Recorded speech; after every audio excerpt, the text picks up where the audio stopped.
Very good evening. Welcome to 5@5. DSC నిర్వహణపై ఏపీలో political fight కొనసాగుతోంది. పల్నాడు జిల్లా చిలకలూరుపేటలో వైసీపీ నేతల రిలే దీక్షలని పోలీసులు అడ్డుకోవడంతో ఉద్రిక్త వాతావరణం నెలకొంది. దీక్షకు అనుమతి లేదని వైసీపీ నేతలను దీక్షా శిబిరం నుంచి ఖాళీ చేయించారు పోలీసులు. విడుదల రజనీని బలవంతంగా దీక్షా శిబిరం నుంచి పంపించేశారు. డిఎస్సీలో అవకతవకలకు బాధ్యత వహిస్తూ లోకేష్ రాజీనామా చేయాలని వైసీపీ నేతలు డిమాండ్ చేశారు. అటు కడపలోనూ డిఎస్సీపై వైసీపీ చేపట్టిన ఆందోళనలు ఉద్రిక్తంగా మారాయి. జమ్మలమడుగులో నిరసన చేపట్టిన వైసీపీ ఎమ్మెల్సీ రామసుబ్బారెడ్డిని పోలీసులు అరెస్ట్ చేశారు. నిరసన కార్యక్రమానికి అనుమతి లేదని స్పష్టం చేశారు. దీంతో వైసీపీ శ్రేణులు పోలీసుల మధ్య వాగ్వాదం చోటు చేసుకుంది. రామసుబ్బారెడ్డి అరెస్టుకు నిరసనగా మాజీ ఎమ్మెల్యే రాజమల్లి శివప్రసాద్ దీక్షా శిబిరంలో కూర్చున్నారు.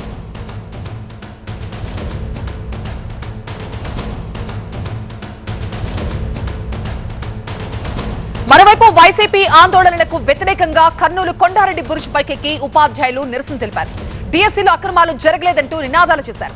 వైసీపీ నిరసనను మానుకోవాలని సూచించారు. ఆధారాలు లేని ఆరోపణలు చేస్తున్నారంటూ ఆగ్రహాన్ని వ్యక్తం చేశారు.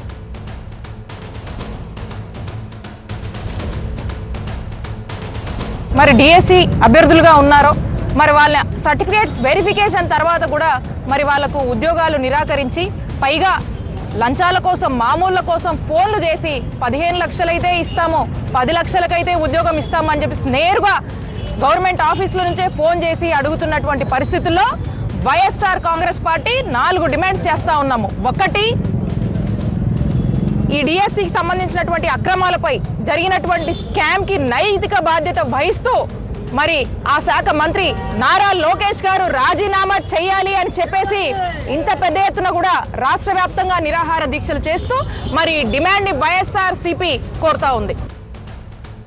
గుంటూరు నుంచి మా ప్రతినిధి నాగరాజు మనకి మరింత సమాచారం అందిస్తారు. నాగరాజు, ఒక పక్క డిఎస్సీలో అక్రమాలు జరిగాయి, లోకేష్ రాజీనామా చేయాలని వైసీపీ నిరసనలు చేస్తుంటే ఎలాంటి అక్రమాలు జరగలేదని ఉపాధ్యాయులు నిరసన తెలియజేస్తున్నారు. ఏం జరుగుతోంది? రాష్ట్ర వ్యాప్తంగా కూడా డిఎస్సీ మీద అటు వైసీపీ ఇటు టీడీపీ డి అంటున్నాయి. 3 రోజుల నుంచి ప్రతి కలెక్టరేట్ ఎదుట కూడా ప్రతి నియోజకవర్గంలోనూ వైసీపీ నిరాహార దీక్షలు చేస్తూ ఉంది. అయితే నిరాహార దీక్షలకి అనుమతి తీసుకోకపోవడంపై పోలీసులు కూడా దీక్షా శిబిరాల వద్దకు వెళ్ళి దీక్షా శిబిరాలను తొలగించడం, లేదంటే అక్కడ అనుమతి లేదంటూ కూడా మైకులను తొలగించడం చేశారు. అయితే ఈ రోజు కూడా చాలా పెద్ద ఎత్తున రాష్ట్ర వ్యాప్తంగా 3వ రోజు నిరాహార దీక్షలు అయితే కొనసాగుతూ ఉన్నాయి. గుంటూరు కలెక్టరేట్ ఎదుట కూడా నిరాహార దీక్ష కొనసాగుతుంది. నిరాహార దీక్షను విరమింపజేయడానికి ముఖ్య నేతలంతా కూడా కలెక్టరేట్ వద్ద ఉన్న శిబిరం వద్ద కూడా వచ్చారు.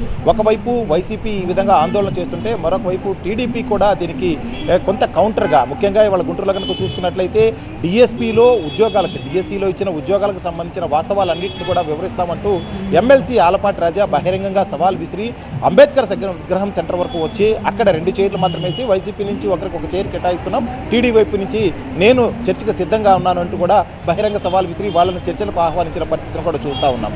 మరొక వైపు ఇవాళ కర్నూలులో కూడా కొండారెడ్డి బురుజు వద్ద ఎవరైతే డిఎస్సీ 2025 ద్వారా ఉద్యోగాలు పొందారో వాళ్ళంతా కూడా టీచర్లంతా కూడా వచ్చి ఆత్మగౌరవ ర్యాలీ చేయడం కూడా జరిగింది. ఇలా రాష్ట్ర వ్యాప్తంగా కూడా గత 3 రోజుల నుంచి డిఎస్సీకి సంబంధించి ముఖ్యంగా లోకేష్ రాజీనామా చేయాలని ఒక డిమాండ్, అదేవిధంగా డిఎస్సీలో అక్రమాలపై సిబిఐ చేత విచారణ చేయించాలని మరొక డిమాండ్. ఈ 2 ప్రధాన డిమాండ్లతో వైసీపీ ఆందోళన నిర్వహిస్తుంటే ఎటువంటి అక్రమాలు చోటు చేసుకోలేదు, చాలా పారదర్శకంగా డిఎస్సీ నిర్వహించామని టీడీపీ కూడా చెప్పుకుంటూ వస్తున్న నేపథ్యాన్ని అయితే చూస్తున్నాం. ఇవాళతో నిరాహార దీక్షలు అయితే వైసీపీ ఇచ్చిన కాల్ ప్రకారం 3 రోజులు జరిగాయి. ఈ రోజుతో ముగుస్తాయి. సోమవారం రోజున అన్ని కలెక్టరేట్ల ఎదుట భారీ ర్యాలీలు నిర్వహించేందుకు వైసీపీ సిద్ధమవుతున్న పరిస్థితి అయితే కనిపిస్తుంది. మరొక వైపు పదే వైసీపీ అసత్య ప్రచారం చేస్తుంది. దీనికి ఎక్కడా కూడా ఒక్క అక్రమం కూడా చోటు చేసుకోలేదు. చాలా విషయాల్లో స్పోర్ట్స్ కోటాలో అక్రమాలు జరిగినాయి అంటూ కూడా వైసీపీ చెప్తున్న నేపథ్యం కనిపిస్తుంది. స్పోర్ట్స్ కోటాలో ఎక్కడా కూడా ఒక్క అక్రమం కూడా జరగలేదు, ఒక్కళ్ళకు కూడా అనర్హులకు ఉద్యోగం ఇవ్వలేదు అంటూ కూడా టీడీపీ కౌంటర్ ఇస్తున్న నేపథ్యాన్ని కూడా చూస్తూ ఉన్నాం. ఇదే అంశం మీద బహిరంగంగా చర్చించేందుకు వైసీపీ టీడీపీ నేతలు కూడా ముందుకొస్తున్న నేపథ్యాన్ని కూడా చూస్తున్నాం. ఈరోజు ఆలపాటి రాజా సవాల్ విసరగా దానికి కౌంటర్గా అంబటి కూడా న్యూట్రల్ మీడియా వేదికల మీద చర్చించేందుకు సిద్ధంగా ఉన్నామంటూ కూడా చెప్పడం పరిస్థితి చూస్తూ ఉన్నాం. అయితే సోమవారం రోజు వైసీపీ ఆందోళనలు కలెక్టరేట్ల వద్ద ర్యాలీలు నిర్వహించనున్న నేపథ్యంలో దానికి ఎదురుదాడికి, అంటే ముఖ్యంగా ఇటువంటి అక్రమాలు చేయలేదు అని చెప్పేందుకు టీడీపీ నేతలు కూడా సిద్ధమవుతున్న పరిస్థితి మనకు కనిపిస్తూ ఉంది. Right Nagaraju, thank you. మొన్నటికి మొన్న రాష్ట్ర ఆర్థిక పరిస్థితిపై సీఎం చంద్రబాబు విడుదల చేసిన శ్వేతపత్రం ఉద్యోగుల ఆగ్రహానికి కారణమైంది. శ్వేతపత్రం విడుదల చేస్తూ చంద్రబాబు మాట్లాడిన మాటలను ఏపీ ఉద్యోగ జేఏసీ నేతలు తప్పుపడుతున్నారు. రాష్ట్ర ఆదాయంలో 98% ఉద్యోగులకే వెళుతోందని సీఎం అనడం ఏమాత్రం కరెక్ట్ కాదంటున్నారు. రాష్ట్రం మొత్తం ఖర్చులో ఉద్యోగుల జీతాల వాటా 37% ఉందన్నారు. రిటైర్మెంట్లతో ఏటా ఉద్యోగుల సంఖ్య తగ్గిపోతోందని ఆందోళన వ్యక్తం చేశారు జేఏసీ నేతలు. 2024లో 13,624 మంది ఉద్యోగులు పదవీ విరమణ చేశారని తెలిపారు. ఉద్యోగుల సంఖ్య తగ్గుతోందని, పని భారం, ఒత్తిడి పెరుగుతోందని ఆవేదన వ్యక్తం చేశారు. ఉద్యోగుల వల్ల ఖర్చు పెరిగినట్టు చూపించడం ఏమాత్రం బాలేదన్నారు. తమకు రావాల్సిన పీఆర్సీ, డీఏల విషయంలో ఎందుకు జాప్యం జరుగుతోందని ప్రశ్నించారు. తమతో జరిగిన చర్చలపై ఈ నెల 15 లోపు ప్రభుత్వం క్లారిటీ ఇవ్వాలని ఉద్యోగ జేఏసీ నేతలు డిమాండ్ చేశారు. రాష్ట్రంలో వచ్చేటువంటి ఆదాయంలో 98% ప్రభుత్వ ఉద్యోగులకే పోతుంది అని ఒక శ్వేతపత్రం ద్వారా మా ఉద్యోగులకు సంబంధించినటువంటి అంశాన్ని కూడా చెప్పడంలో ఉన్న ఆంతర్యం ఏమిటో అర్థం కాక ఇటు ఉద్యోగ సంఘాలు, ఉద్యోగులు అందరం కూడా ఆశ్చర్యానికి లోనయ్యాం. ఈ ఖర్చు మొత్తం 2,26,000 కోట్లండి. 2,26,000,808. అందులో ఉద్యోగులకి జీతాలు, పెన్షన్లు కలిపి 84,401 అంటే 84,841 కోట్లు ఖర్చు. అంటే ఎంత? 2,26,000 కోట్లలో కేవలం 37%. సహజంగా మనం అనుకుంటాం మొత్తం ఖర్చులో మీ ఖర్చు ఎంతయా? లేదు, ట్యాక్స్ రెవెన్యూలో వరకే చూస్తేనేమో 59%, లేదు రాష్ట్ర రెవెన్యూ మొత్తంలో మా ఖర్చు చూడటం అనేది న్యాయం అనిపిస్తేనేమో 47%. ఇది ప్రజలకు తెలియాల్సింది. మరి ఈ 98%, 95% ఎక్కడి నుంచి వచ్చినాయి మాకు అర్థం కావట్లేదు. శ్వేతపత్రంపై ఉద్యోగుల ఆగ్రహానికి సంబంధించి, అలాగే ఉద్యోగుల డిమాండ్లకు సంబంధించిన మరింత సమాచారం అసోసియేట్ ఎడిటర్ ఈశ్వర్ అందిస్తారు. ఈశ్వర్, ఇటీవల కాలంలో రాష్ట్ర ముఖ్యమంత్రి విడుదల చేసిన ఆర్థిక రంగంపై శ్వేతపత్రాన్ని ఉద్యోగ సంఘాలు తప్పుపడుతున్నాయి. వాస్తవానికి ముఖ్యమంత్రి ఆ శ్వేతపత్రాన్ని విడుదల చేస్తూ 2024లో కూటమి అధికారంలోకి వచ్చే సమయానికి రాష్ట్రంలో ఆర్థిక పరిస్థితులు ఎలా ఉండేవి, ప్రస్తుతం 2 ఏళ్ల తర్వాత ఎలా ఉన్నాయి, భవిష్యత్తుని ఎలా ఉండబోతుందని చెప్పే ప్రయత్నాన్ని చేశారు. దీన్ని చూపిస్తూ ఒక వైట్ పేపర్ని రిలీజ్ చేశారు. అయితే ఉద్యోగ సంఘాలు ప్రస్తుతం దాన్ని చాలా తీవ్రంగా తప్పుపడుతున్నాయి. ప్రధానంగా అందులో ఉద్యోగ సంఘాలకి ఆర్థిక శ్వేతపత్రంలో రాష్ట్రంలో వస్తున్న ఆదాయంలో 98% ఉద్యోగుల జీతాలకి మాత్రమే సరిపోతున్నాయంటూ చూపించారంటూ అవి తప్పుపడుతున్న నేపథ్యం కనిపిస్తుంది. ఎందుకంటే మేము సిఏజీకి సంబంధించి లెక్కల్ని రాష్ట్ర ఆదాయం ప్రకంగా, లేకపోతే రాష్ట్రానికి సంబంధించిన రెవెన్యూ ఖర్చుల్ని చూస్తే సిఏజీ ప్రకారం 2025-26కి సంబంధించి కంట్రోలర్ అండ్ ఆడిట్ జనరల్ లెక్కల ప్రకారం 2,26,000 కోట్ల రూపాయలని రెవెన్యూ ఎక్స్పెండిచర్గా చూపించింది ప్రభుత్వం. అందులో 84,000 కోట్ల రూపాయలు మాత్రమే ప్రభుత్వం మాకు జీతాలుగా ఇస్తోంది, అంటే కేవలం 37%. అలా కాకుండా రాష్ట్ర పన్నుల వాటాగా చూసినప్పటికీ కూడా రాష్ట్రం నుంచి పన్నుల ద్వారా వచ్చేది 1,47,000 కోట్ల రూపాయలు వస్తుంది. అందులో చూసినా కూడా కేవలం 57% మాత్రమే మాకు జీతాలుగా ఇస్తున్నారు. అట్లా కాకుండా మొత్తం రెవెన్యూ రిసీట్స్ని కేవలం పన్నుల ద్వారా వచ్చే ఆదాయమే కాకుండా టోటల్గా వివిధ రూపాల్లో వచ్చే ఆదాయాన్ని మొత్తం లెక్కిస్తే ఇప్పుడు కేవలం అది 47% మాత్రమే ఉంది. 1,80,000 కోట్లకు పైగా మొత్తం రెవెన్యూ రిసీట్స్ వస్తున్నాయి. కానీ ఇంత వస్తున్నా కేవలం ఉద్యోగులకి 98% జీతాల రూపంలో ఇస్తున్నామంటూ ప్రభుత్వం మాకు ఇవ్వాల్సిన ఐఆర్ని, పిఆర్సీని, మాకు ప్రకటించాల్సిన 12వ పిఆర్సీని ప్రకటించకుండా డిలే చేయడానికి ఈ టాక్టిక్స్ని ఉపయోగిస్తోంది. వాస్తవానికి ఆర్థిక శ్వేతపత్రం విడుదల చేసింది ఇందుకోసమే. మాకు మొత్తం వచ్చిన ఆదాయాన్ని మొత్తం మాకు ఇచ్చి వాళ్ళు ఏమీ చేయలేనట్టుగా చేతులు దులుపుకునే ప్రయత్నం చేస్తున్నట్టుగా ప్రజల్లో మా పట్ల ఒక చులకన భావాన్ని, ప్రజల్లో మా పట్ల ఒక ఈర్ష్యాభావాన్ని పెంపొందించే ప్రయత్నం చేస్తోందంటూ ఈరోజు ఉద్యోగ సంఘాలకు సంబంధించిన ఏపీ జేఏసీ అమరావతి నేత బొప్పరాజు చాలా తీవ్రంగా విమర్శించిన నేపథ్యం కనిపించింది. మొత్తం మీద చూస్తే రాష్ట్రంలో 12 లక్షల మంది రెగ్యులర్ ఉద్యోగులు ఉంటే అందులో 5 లక్షల మంది మాత్రమే రెగ్యులర్ ఉద్యోగులు ఉన్నారు. మిగతా చాలామంది అవుట్సోర్సింగ్ వాళ్ళు అవసరం లేకపోయినా వివిధ కారణాల రీత్యా, రాజకీయ కారణాల రీత్యా వాళ్ళు పెట్టుకున్న నామినేటెడ్ పోస్టులకు సంబంధించిన వాళ్ళను కూడా ఈ అవుట్సోర్సింగ్ జాబితాలో లేకపోతే ప్రభుత్వ ఉద్యోగుల జాబితాలో చూపించి వాళ్ళ ఖర్చుల లెక్కంతా మాకు ఇస్తున్నట్టుగా చూపించే ప్రయత్నం చేస్తున్నారు.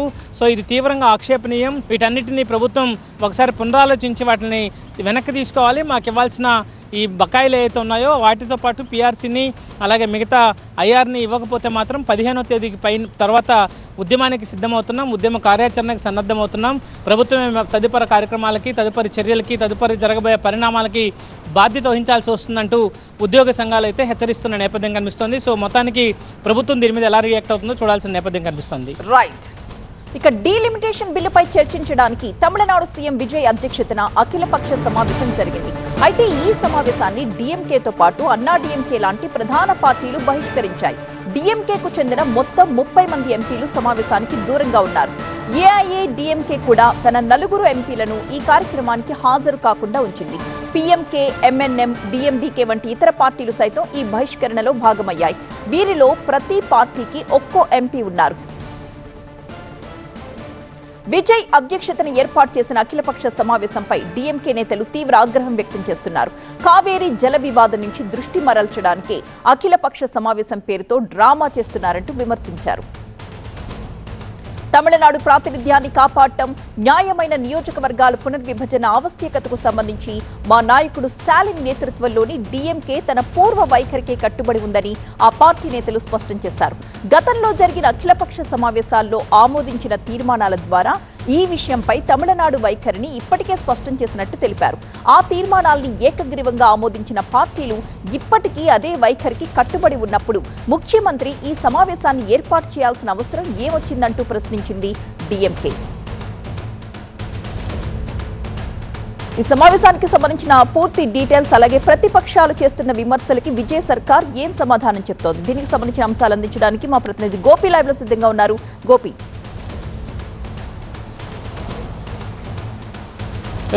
తమిళనాడు ప్రభుత్వం టీవీకే అధికారంలోకి వచ్చిన తర్వాత తొలిసారి ఈ డీలిమిటేషన్ నియోజకవర్గాల పునర్విభజనకు సంబంధించిన అంశాలపైన అఖిలపక్ష సమావేశాన్ని ఏర్పాటు చేయడం జరిగింది. ఎందుకంటే పార్లమెంట్లో ఈ డీలిమిటేషన్ అలాగే మహిళా రిజర్వేషన్ల అమలుకు సంబంధించిన బిల్లు చర్చకు రాబోతుందన్న చర్చ నడుస్తున్న నేపథ్యంలో తమిళనాడు ప్రభుత్వ వైఖరి ఏంటి అన్న అంశాలకు సంబంధించి ఐక్యంగా ఈ విషయంలో దక్షిణాది రాష్ట్రాలకు అన్యాయం జరుగుతుందని చెప్పి గతంలో Tamil Nadu CM governor Stalin initiate తీసుకుని దక్షిణాది రాష్ట్రాల ముఖ్యమంత్రుల సమావేశాన్ని ఏర్పాటు చేయడం జరిగింది. ఈ నేపథ్యంలో తమిళనాడు ముఖ్యమంత్రి విజయ్ ఈ అఖిలపక్ష సమావేశాన్ని ఏర్పాటు చేయడం జరిగింది. 57 మంది ఎంపీలు ఉంటే కేవలం 20 మంది ఎంపీలు మాత్రమే హాజరవడం జరిగింది. అయితే ఉమ్మడిగా ఐక్యంగా తమిళనాడు అలాగే రాష్ట్ర ప్రయోజనాలను దృష్టిలో ఉంచుకుని రాజకీయ ప్రాతినిధ్యం తగ్గకుండా ఉండే విధంగా ప్రభుత్వం చర్యలు తీసుకునేందుకే ఈ సమావేశం ఏర్పాటు జరిగింది అని చెప్పి ప్రభుత్వం నుంచి ఉన్న సమాచారం. అయితే విపక్షాలుగా ఉన్న ముఖ్యంగా డిఎంకే కానీ ఏఐడిఎంకే కానీ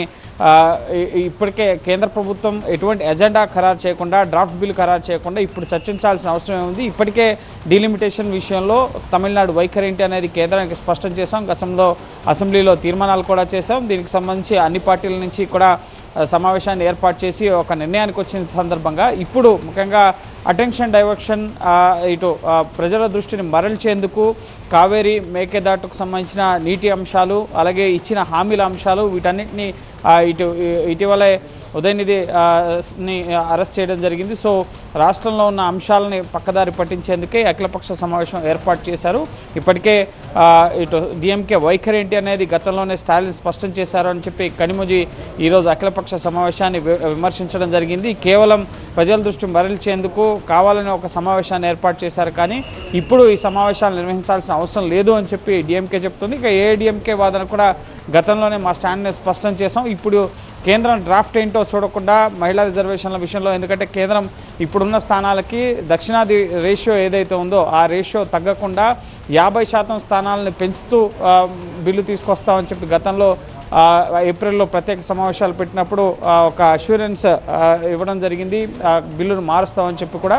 సో ఇప్పుడు అనేక పార్టీలు మద్దతును కూడా ప్రకటిస్తున్నాయి. ఈరోజు శిరోమణి అకాలీదళ్ కూడా ఈ డీలిమిటేషన్ అలాగే 50% ఇప్పుడున్న స్థానాలకు పెంచుతూ తీసుకొచ్చే బిల్లుకు మద్దతు ఇస్తున్నట్లుగా ప్రకటించడం జరిగింది. మహిళా రిజర్వేషన్లు కూడా వెంటనే అమలు చేయాలని చెప్పి వాళ్ళు కూడా డిమాండ్ చేస్తున్నారు. సో పార్టీల వైఖరిలో మార్పులు వస్తున్న తరుణంలో డిఎంకే ఇండియా కూటమి నుంచి దూరమైన తరుణంలో ఇప్పుడు విజయ్ ప్రభుత్వం ఏర్పాటు చేసిన అఖిలపక్ష సమావేశానికి హాజరు కాకపోవడం పట్ల సో ఈ బిల్లు పార్లమెంట్లో వస్తే డిఎంకే వైఖరి ఏంటి, ఎలా ఉండబోతుంది అనేది ఆసక్తికరంగా మారింది. ఎందుకంటే దక్షిణాది రాష్ట్రాల నుంచి డిఎంకే కానీ ఇటు బీఆర్ఎస్ కానీ ఈ బిల్లులో ఖచ్చితంగా ఇప్పుడున్న స్థానాలకు 50% పెంచుతూ కనుక కేంద్ర ప్రభుత్వం బిల్లు తీసుకొస్తే దానికి మద్దతు ఇస్తామన్న వైఖరిలో వాళ్ళు ఉన్నారు. కాబట్టి సో ఈరోజు సమావేశానికి అటెండ్ కాకపోయినా కూడా భవిష్యత్తులో ఖచ్చితంగా ఈ అంశాలని డిఎంకే తరపు నుంచి పార్లమెంట్లో ఈ బిల్లు వచ్చినప్పుడు వారి వైఖరిని ఉంచే అవకాశం కనిపిస్తోంది. అలాగే కాంగ్రెస్ అలాగే టీవీకే ఇప్పుడు టీవీకే ప్రభుత్వంలో కాంగ్రెస్ భాగస్వామిగా ఉంది కాబట్టి సో వాళ్ళు ఈ బిల్లుని సమర్థిస్తారా, వ్యతిరేకిస్తారా, ఏం జరగబోతుంది అనేది మాత్రం మనం వేచి చూడాల్సి ఉంటుంది. ఎందుకంటే దక్షిణాది రాష్ట్రాలకు అన్యాయం జరుగుతుందన్న ఇనిషియేటివ్ మొదట తీసుకుంది స్టాలినే. సో ఆ స్టాలిన్ నిర్ణయానికి ఇటు తెలంగాణ సీఎం రేవంత్ రెడ్డి, ఇతర దక్షిణాది రాష్ట్రాలు ఇటు గతంలో రైట్. Thank you Gopi.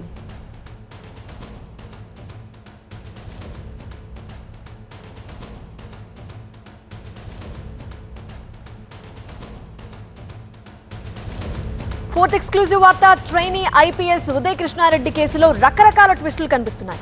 ఇప్పటికే 2 రోజుల విచారణలో ఉదయ్ కృష్ణారెడ్డి నోరు విప్పలేదు. దీంతో మరొక 2 రోజుల కస్టడీ కోరుతున్నారు అత్తాపూర్ పోలీసులు. ఎపిసోడ్లో ఇప్పుడు మరొక ట్విస్ట్ తెర మీదకి వచ్చింది. లైంగిక వేధింపుల కేసు నమోదు తరువాత ఉదయ్ కృష్ణారెడ్డి ఆత్మహత్యకు ప్రయత్నించారు. ఈ క్రమంలోనే ఒక నోట్ రాశారు. అది ఎక్కడుంది అనేది సస్పెన్స్ గా మారింది. ఐఫోన్లో అన్ని ఆధారాలు ఉన్నట్లు ఆ నోట్లో పొందుపరిచారు.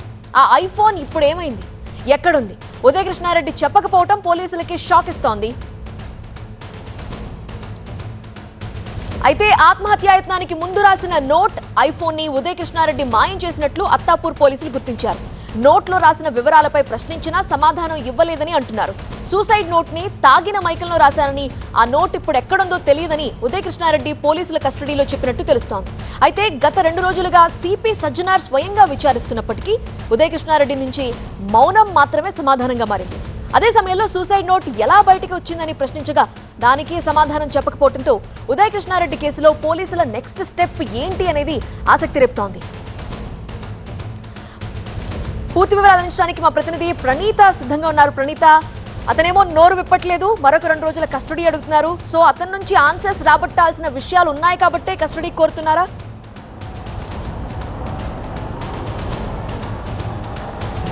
మెయిన్గా అతడు రాసినటువంటి సూసైడ్ నోట్తో పాటు ఆ సూసైడ్ నోట్లో రాసినటువంటి అంశం మొత్తం ఈ కేసుకి సంబంధించి మహిళా ట్రైనీ ఐపీఎస్తో తనకున్నటువంటి రిలేషన్ కావచ్చు, వారి మధ్య జరిగినటువంటి సంభాషణలు అన్నిటికీ సంబంధించి తన ఐఫోన్లోనే ఎవిడెన్స్ అంతా కూడా స్టోర్ చేశానని చెప్పేసి గతంలో తను ఎప్పుడైతే ఆత్మహత్య యత్నానికి ప్రయత్నించాడో అప్పుడు ఆ సూసైడ్ నోట్ రాశాడు. సో ఇప్పుడు తను హాస్పిటల్ నుండి డిశ్చార్జ్ అయిపోయాడు. ఆ తర్వాత వారం రోజుల పాటు కూడా అజ్ఞాతంలోకి వెళ్ళిపోయాడు. తిరిగి హైదరాబాద్ వస్తున్నటువంటి క్రమంలో పోలీసులు అతన్ని అరెస్ట్ చేశారు. ఆ తర్వాత మళ్ళీ కస్టడీకి తీసుకున్నారు. సో కస్టడీలో ఈ కేసుకి ఆ సూసైడ్ నోట్ చాలా కీలకంగా ఉంది కాబట్టి అసలు ఆ సూసైడ్ నోట్ ఇప్పటి వరకు పోలీసులు స్వాధీనం చేసుకోలేదు. దానికి కారణం ఏంటంటే ఆ సూసైడ్ నోట్ ఎక్కడ ఉందో ఇప్పటి వరకు కూడా పోలీసులకి దొరకలేదు. దాన్ని ఎందుకు మాయం చేశారని చెప్పేసి కస్టడీలో ఉదయ్ కృష్ణారెడ్డిని పోలీసులు ప్రశ్నించారు. అయితే తను ఆ సూసైడ్ నోట్ ఎక్కడ ఉందో తనకి తెలీదు. ఆ రోజు తాను మద్యం సేవించేటువంటి క్రమంలోనే ఈ సూసైడ్ నోట్ని రాశాను, తాను చెప్పాలనుకుంది అంతా కూడా సూసైడ్ నోట్లో ప్రస్తావించానని చెప్పేసి ఉదయ్ కృష్ణారెడ్డి పోలీసులకు చెప్పినటువంటి సమాధానం. సో అదే సూసైడ్ నోట్లో చాలా క్లియర్గా పేర్కొన్నటువంటి అంశం ఐఫోన్లో ఆధారాలు. సో ఇప్పుడు ఈ ఎపిసోడ్కి సంబంధించి టెక్నికల్ ఆధారాలు పోలీసులకి లభించాలంటే ఖచ్చితంగా ఐఫోన్ పోలీసులకు దొరకాలి. సో ఐఫోన్ని ఉదయ్ కృష్ణారెడ్డి మాయం చేశాడని చెప్పేసి పోలీసులు చెప్తున్నారు. అసలు ఈ ఐఫోన్ పోలీసులకు దొరికితే దాదాపు ఈ కేసు ట్రేస్ అయిపోయినట్టే అని చెప్పేసి పోలీసులు చెప్తున్నారు. సో ఈ ఐఫోన్ గురించే పలుమార్లు అతన్ని ప్రశ్నించినప్పటికీ తను ఎక్కడ కూడా తమ విచారణకి సహకరించట్లేదు. అందుకే సెకండ్ టైం కస్టడీ కూడా అడిగామని చెప్పేసి పోలీసులు అంటున్నారు. సో ఈ సెకండ్ టైం కస్టడీ పిటిషన్ని దాదాపు 2 days పాటు కూడా ఈ కస్టడీ పిటిషన్ని ఎక్స్టెండ్ చేయాలని చెప్పేసి వాళ్ళు కోరారు. సో దీనిపైన మంగళవారం విచారణకి రానుంది. సో మంగళవారం ఒకవేళ కోర్టు అనుమతిస్తే కనుక మళ్ళీ అతన్ని కస్టడీకి తీసుకొని ఉన్నారు.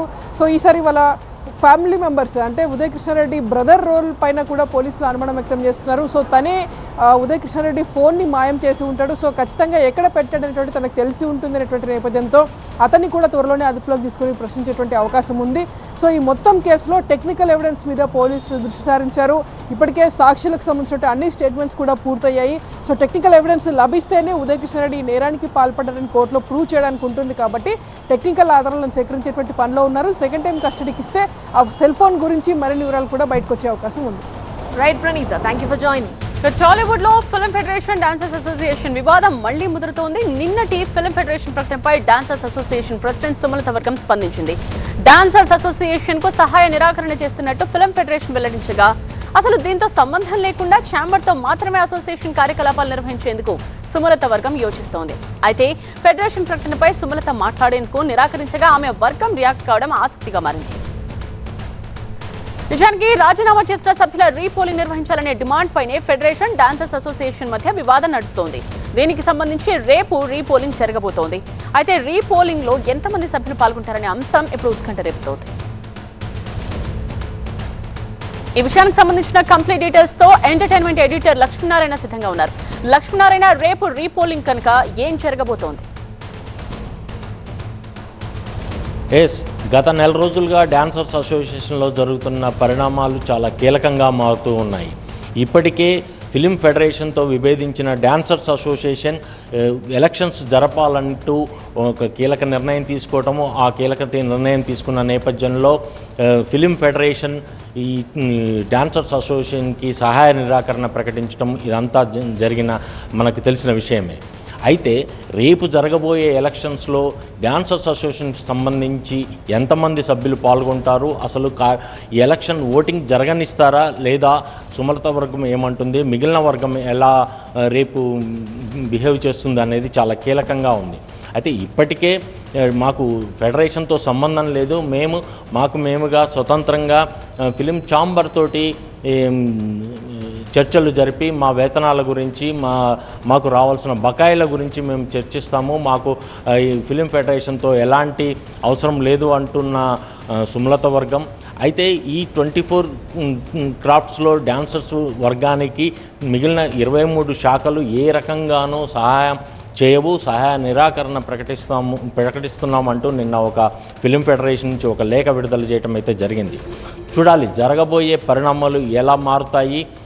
ఈ అసోసియేషన్లు ఈ 24 ఫిలిం ఫెడరేషన్ అంటేనే 24 క్రాఫ్ట్స్, ఈ 24 క్రాఫ్ట్స్ అన్నీ కలిసి సంఘటితంగా ఏకంగా ఉంటాయా, లేదు అంటే డాన్సర్స్ వర్గం ఒకటి సపరేట్గా అవుతుందా? రేపు జరగబోయే పరిణామాలన్నీ చాలా కీలకంగా మారున్నాయి. ఈ పరిణామాలన్నీ ఇండస్ట్రీ వర్గాలు చాలా ఆసక్తిగా గమనిస్తున్నాయి. చూడాలి రేపు ఏం జరగబోతుందో. రైట్ లక్ష్మీనారాయణ.